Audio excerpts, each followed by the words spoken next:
ಭಾಗ್ಯಲಕ್ಷ್ಮಿ ಮುಕ್ತಾಯ ನಟಿ ಸುಷ್ಮಾ ರಾವ್ ಶೇರ್ ಮಾಡಿರುವ ಪೋಸ್ಟ್ನಲ್ಲಿ ಏನಿದೆ? ಭಾಗ್ಯಲಕ್ಷ್ಮಿ ಧಾರಾವಾಹಿ ಕುರಿತು ಒಂದಿಷ್ಟು ಪ್ರಶ್ನೆಗಳು ಓಡಾಡುತ್ತಿವೆ. 4ನೇ ವರ್ಷಕ್ಕೆ ಕಾಲಿಟ್ಟಿರುವ ಧಾರಾವಾಹಿ ಮುಕ್ತಾಯವಾಗುತ್ತೆ ಎಂಬ ಡೌಟ್ ಶುರುವಾಗಿದೆ. ಈ ಕುರಿತು ಭಾಗ್ಯ ಪಾತ್ರಧಾರಿ ನಟಿ ಸುಷ್ಮಾ ರಾವ್ ಅವರು ಒಂದು ಪೋಸ್ಟ್ ಅನ್ನ ಸೋಷಿಯಲ್ ಮೀಡಿಯಾದಲ್ಲಿ ಶೇರ್ ಮಾಡಿದ್ರು.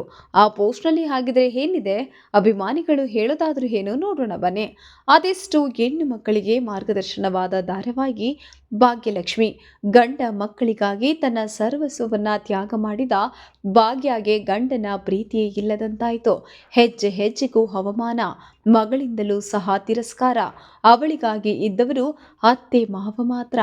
ಮಗ ತಾಂಡವನ ಕಳ್ಳ ಸಂಬಂಧ ಗೊತ್ತಾಗಿ ಸಿಡಿದ ಅಮ್ಮನಂತಹ ಅತ್ತೆ ಕುಸುಮ ಭಾಗ್ಯಾಳಿಗೆ ಬೆಂಬಲವಾಗಿ ನಿಂತಿದ್ದಾಳೆ. ಭಾಗ್ಯಾಳಿಗೆ ಶಿಕ್ಷಣ ಕೊಡಿಸಿ ತನ್ನ ಕಾಲ ಮೇಲೆ ನಿಲ್ಲುವಂತೆ ಮಾಡಿದ್ದಾರೆ. 2022 ಅಕ್ಟೋಬರ್ನಲ್ಲಿ ತನ್ನ ಮೊದಲ ಸಂಚಿಕೆ ಪ್ರಸಾರ ಮಾಡಿದ ಭಾಗ್ಯಲಕ್ಷ್ಮಿ ತಂಡ ಇಲ್ಲಿಯವರೆಗೂ ವೀಕ್ಷಕರ ಪ್ರೀತಿಯನ್ನ ಉಳಿಸಿಕೊಂಡಿದೆ. ಇನ್ನು ಕೆಲವೇ ತಿಂಗಳಲ್ಲಿ ಭಾಗ್ಯಲಕ್ಷ್ಮಿಗೆ ಬರೋಬ್ಬರಿ 4 ವರ್ಷ ತುಂಬಲಿದೆ. ಈ ಹಂತದಲ್ಲಿ ಭಾಗ್ಯಲಕ್ಷ್ಮಿ ಮುಕ್ತಾಯವಾಗಲಿದೆಯಾ? ಹೀಗೊಂದು ಪ್ರಶ್ನೆ ವೀಕ್ಷಕರನ್ನ ಕಾಡುತ್ತಿದೆ.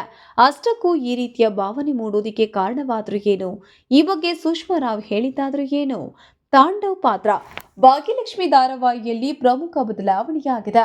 ಭಾಗ್ಯ ಕಂಡ್ರೆ ಉರಿದು ಬೀಳುತ್ತಿದ್ದ ತಾಂಡವ್ಗೆ ಕೊನೆಗೂ ಬುದ್ಧಿ ಬಂದಿದೆ. ಇಟ್ಕೊಂಡೋಳು ಇರೋ ತನಕ, ಕಟ್ಟಿಕೊಂಡೋಳು ಕೊನೆ ತನಕ ಎಂಬ ಮಾತು ಅರಿವಾದಂತಿದೆ. ಸಮಾಜದಲ್ಲೂ ಈ ರೀತಿಯ ಸಾಕಷ್ಟು ಘಟನೆಗಳು ಕಣ್ಮುಂದೆ ನಡೀತಾನೆ ಇರ್ತವೆ. ಅಂತಹ ಗಂಡಸರ ಪ್ರತಿನಿಧಿಯಂತೆ ಕಾಣ್ತಿದ್ದಾನೆ ತಾಂಡವ್. ಅದಕ್ಕೆ ಈ ಪಾತ್ರ ಅಷ್ಟೊಂದು ಪ್ರಾಮುಖ್ಯತೆ ಪಡೆದಿರೋದು. ತಾಂಡವ್ ಪಾತ್ರಕ್ಕೆ ಜೀವ ತುಂಬಿರೋ ಸುದರ್ಶನ್ ರಂಗಪ್ರಸಾದ್ ಅವರು ನಿಜಕ್ಕೂ ಸೌಮ್ಯ ಸ್ವಭಾವದವರು.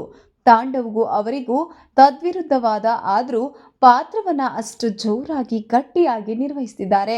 ನಿಜ ಜೀವನದಲ್ಲಿ ನಟಿ ಸಂಗೀತಾ ಭಟ್ ಅವರನ್ನ ವರಿಸಿರುವ ಸುದರ್ಶನ್ ಪತ್ನಿಗೆ ಹೆಗಲಾಗಿ ನಿಂತಿದ್ದಾರೆ. ಪರಸ್ಪರ ಪ್ರೀತಿ, ಸಹಕಾರ, ಸಹಬಾಳ್ವೆಯಿಂದ ಇದ್ದು ಮಾದರಿಯಾಗಿದ್ದಾರೆ. ಸೀರಿಯಲ್ನ ತಾಂಡವ್ ಪಾತ್ರದಿಂದ ಸುದರ್ಶನ್ ಕೂಡ ಹಾಗೆ ಇದ್ದಾರೆ ಅಂತ ವೀಕ್ಷಕರು ನಂಬುವ ಮಟ್ಟಿಗೆ ಅಭಿನಯದಲ್ಲಿ ಗೆದ್ದಿದ್ದಾರೆ. ಭಾಗ್ಯಲಕ್ಷ್ಮಿ ಮುಕ್ತಾಯ ಡೌಟ್. ಭಾಗ್ಯಲಕ್ಷ್ಮಿ ಧಾರಾವಾಹಿಯ ಕಥೆಯಲ್ಲಿ ಆಗಿರುವ ಬದಲಾವಣೆಗಳು ಮುಕ್ತಾಯದ ಸೂಚನೆಯನ್ನ ಕೊಡ್ತಿದ್ಯಾ ಎಂಬ ಪ್ರಶ್ನೆಗಳನ್ನ ಓಡಾಡ್ತಿವೆ. ಹೌದು, ತಾಂಡವ್ ಪಾತ್ರ ಬದಲಾಗಿದೆ. ಭಾಗ್ಯನೇ ಬೇಕು ಅಂತ ಭಾಗ್ಯಾಳ ಬಳಿ ಗೋಡಾಡ್ತಿದ್ದಾನೆ. ಶ್ರೇಷ್ಠ ಕಡೆಗೂ ಸಹ ತಿರುಗು ನೋಡ್ತಿಲ್ಲ. ಭಾಗ್ಯಗೆ ಸಂಕಷ್ಟ. ಆದಿ ಜೊತೆಗಿನ ಸ್ನೇಹ ನಿಧಾನಕ್ಕೆ ಪ್ರೀತಿಗೆ ತಿರುಗಿದೆ. ಆದಿ ತನ್ನ ಪ್ರೀತಿಯನ್ನ ಭಾಗ್ಯ ಮುಂದೆ ಹೇಳಿಕೊಂಡಿದ್ದಾನೆ. ಭಾಗ್ಯ ಮನಸ್ಸಲ್ಲೂ ನಿನ್ನ ಸ್ನೇಹದಿಂದ ಎಲ್ಲ ಚಂದ ಚಂದ ಎನ್ನುವಂತೆ ಭಾವನೆಗಳು ಮೂಡುತ್ತಿರುವಾಗ, ಈಗಿರುವಾಗ ಭಾಗ್ಯಾಳ ಮನೆ ಬಾಗಿಲಿಗೆ ಮರಳಿ ಬಂದಿದ್ದಾನೆ ತಾಂಡವ್. ಡಿವೋರ್ಸ್ ಕೊಟ್ಟಿದ್ರು. ಭಾಗ್ಯಾಳ ಬಳಿ ಬಂದು ಪೀಡಿಸುತ್ತಿದ್ದಾನೆ. ತಾಂಡವ್ ನಿಜಕ್ಕೂ ಬದಲಾಗಿದ್ದಾನಾ? ಭಾಗ್ಯಾಳ ಒಲವು ಆದಿ ಕಡೆಗ ಇಲ್ಲ ತಾಂಡವ್ ಕಡೆಗ? ಮುಂದಿನ ಸಂಚಿಕೆಗಳಲ್ಲಿ ಗೊತ್ತಾಗತ್ತೆ. ಸದ್ಯ ಈ ಎಲ್ಲ ದೃಶ್ಯಗಳನ್ನ ನೋಡಿದ ವೀಕ್ಷಕರು ಧಾರಾವಾಹಿ ಮುಗಿಯುವುದಕ್ಕೆ ಬಂದಿದೆ ಅಂತ ಈ ತಾಂಡವ್ ಬದಲಾಗಿದ್ದಾನೆ ಅಂತ ಕಮೆಂಟ್ಗಳ ಮೂಲಕ ಪಿಸು ಪಿಸು ಎನ್ನುತ್ತಿದ್ದಾರೆ. ಈ ಕುರಿತು ಪೋಸ್ಟ್ಗಳು ಓಡಾಡುತ್ತಿವೆ. ಇದನ್ನ ಗಮನಿಸಿದ ಭಾಗ್ಯ ಪಾತ್ರ ಮಾಡುತ್ತಿರುವ ಸುಷ್ಮಾ ರಾವ್ ಧಾರಾವಾಹಿ ಮುಕ್ತಾಯವಾಗುತ್ತಿಲ್ಲ ಅಂತ ಅಭಿಮಾನಿಗಳಿಗೆ ಕ್ಲಾರಿಟಿಯನ್ನ ಕೊಟ್ಟಿದ್ದಾರೆ. ಅವರ ಫ್ಯಾನ್ ಪೇಜ್ಗಳು ಈ ಪೋಸ್ಟ್ನ ಶೇರ್ ಮಾಡಿದ್ದಾರೆ. ಹಾಯ್, ಎಲ್ಲರಿಗೂ ನಮಸ್ಕಾರ. ಎಲ್ಲ ಹೇಗಿದ್ದೀರಾ? ಎಲ್ಲರೂ ಭಾಗ್ಯಲಕ್ಷ್ಮಿ ಸೀರಿಯಲ್ ಮುಗಿತಾ ಇದೆ ಅಂತ ಪೋಸ್ಟ್ ಅಪ್ಲೋಡ್ ಮಾಡ್ತಿದ್ದಾರೆ. ಅದು ಸುಳ್ಳು ಸುದ್ದಿ. ಭಾಗ್ಯಲಕ್ಷ್ಮಿ ಸೀರಿಯಲ್ ಸದ್ಯ ಮುಗಿತಾ ಇಲ್ಲ. ಹೀಗಂತ ಸುಷ್ಮಾ ಅವರೇ ಹೇಳಿದ್ದಾರೆ. ಸೀರಿಯಲ್ ಮುಗಿಯಲ್ಲ, ದಯವಿಟ್ಟು ಸುಳ್ಳು ಪೋಸ್ಟ್ ಅಪ್ಲೋಡ್ ಮಾಡಬೇಡಿ ಅಂತ ಪೋಸ್ಟ್ನಲ್ಲಿ ಬರೆಯಲಾಗಿದೆ. ಈ ಪೋಸ್ಟ್ ಅನ್ನ ಸ್ವತಃ ಸುಷ್ಮಾ ರಾವ್ ಅವರು ತಮ್ಮ ಸೋಷಿಯಲ್ ಮೀಡಿಯಾದಲ್ಲಿ ಹಂಚಿಕೊಂಡಿದ್ದಾರೆ.